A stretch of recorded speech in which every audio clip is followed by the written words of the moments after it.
சிறுமியான ஒரு பெண் குழந்தை பாதை தெரியாமல் அழுது கொண்டிருந்தது. இதை பார்த்த அவருக்கோ மனம் மிகவும் வேதனைப்பட்டது. சிறுமியிடம், உன்னுடைய பெயர் என்னம்மா? ஏன் எவரும் இல்லாத இந்த காட்டு வழியில் அழுது கொண்டிருக்கிறாய் என விசாரித்தார். தனது பெயர் முத்துமாரி என்றும் தனது தாய் தந்தையிடமிருந்து பிரிந்து விட்டேன் என்றும் எங்கு போவதென வழி தெரியவில்லை என்றும் கூறி தேம்பினாள்.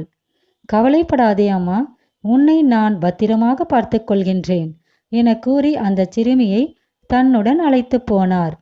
மதுரை மீனாட்சியே இந்த குழந்தையை தனக்கு தந்ததாக எண்ணினார். ஆனால் அவரது சந்தோஷம் நீண்ட நேரம் நிலைக்கவில்லை.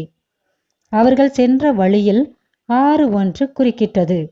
பயண களைப்பாக இருந்ததால் சிறுமியை கரையில் உட்கார வைத்துவிட்டு ஆற்றில் இறங்கி குளிக்கப் போனார். ஆனால் குளித்து முடித்துவிட்டு கரைக்கு வந்து